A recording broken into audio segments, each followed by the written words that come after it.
શ્રાવણ મહિના દરમિયાન ભોલેનાથની પૂજા અર્ચના કરવા માટે લોકો વિવિધ પ્રકારના ઉપાય અપનાવતા હોય છે. ખાસ કરીને આ મહિના દરમિયાન વિવિધ પ્રકારના રાશિના લોકો દ્વારા વિવિધ પ્રકારના ઉપાય કરવામાં આવતા હોય છે. આજે આપણે જાણીશું કે મકર, કુંભ અને મીન રાશિના લોકોએ કઈ પ્રકારના ઉપાય કરવા જેથી કરીને ભોલેનાથ પ્રસન્ન થાય અને એમના જીવનમાં સુખ શાંતિ આવે. મકર રાશિનો જે આ સમય છે એ લાગણીમય છે અને પોતાના જીવનમાં એક જગ્યાએ પહોંચવાનો કે પોતાના ટાર્ગેટોને અચીવ કરવાનો ટાઈમ છે.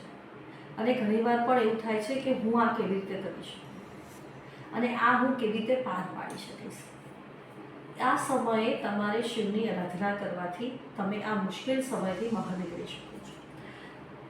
મહાદેવની ઉપર મધનો અભિષેક, દૂધનો અભિષેક અને જોડે જોડે ઘીનો અભિષેક કરવાથી તમારા અટકેલા કાર્ય, તમારું ફાઇનાન્સ મજબૂત કરે છે. બીજું કે મકર રાશિવાળા જાતકોએ શું કરવું જોઈએ? મહાદેવને જનોઈ પહેરાવવી જોઈએ અને મહાદેવને લાલ કે વ્હાઇટ કલરના વસ્ત્રો અર્પણ કરવા જોઈએ. જોડે અત્તર પણ, એમાં મહાદેવને ખસનું અત્તર ઘણું પ્રિય છે. તો ખસનું અત્તર અગર જો તમે મહાદેવને અર્પણ કરશો તો મહાદેવ ઘણા પ્રસન્ન થશે. અને ત્યાં બેસીને તમે શિવ મંદિરે બેસી ના શકતા હોય તો તમારા ઘરે આવીને તમારે એક દિવસમાં 21 વાર દિલથી ઓમ નમો શિવાય, ઓમ નમો શિવાયના જાપ કરવા જોઈએ. હવે હશે કુંભ રાશિ. કુંભ રાશિવાળા જાતકોએ આખો મહિનો દહીંથી અભિષેક મહાદેવને કરવો જોઈએ. મહાદેવને સાદા પાણીથી નવડાવ્યા પછી ગંગાજળ હોય તો ગંગાજળનો ઉપયોગ કરીને અભિષેક કરવો જોઈએ અને એના પછી મહાદેવને દહીંથી અભિષેક કરવો જોઈએ. પછી પાછો સાદા પાણીથી અભિષેક કરવો જોઈએ. એવી રીતે શિવલિંગની અર્ચના કરવાની હોય છે.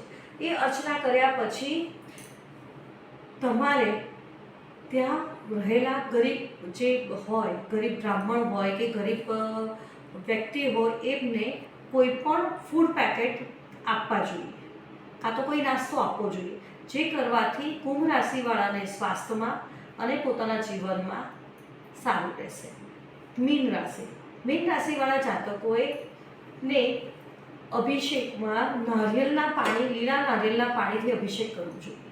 અને જોડે અગર જો અત્યારે આ સમયમાં કેરીનો રસ મળતો હોય તો મહાદેવને કેરીના રસનો પણ અભિષેક કરવો જોઈએ. અને ત્યાં મહાદેવના મંદિરમાં યલો કલરનું ફળ દાન કરવું જોઈએ અને ધતુરાનું ફૂલથી મહાદેવને અર્પણ કરવું જોઈએ. આ કરવાથી મીન રાશિવાળા જાતકોને સ્વાસ્થ્યમાં અને ફાઇનાન્સમાં અને પોતાની લાઈફમાં આગળ વધી શકે છે.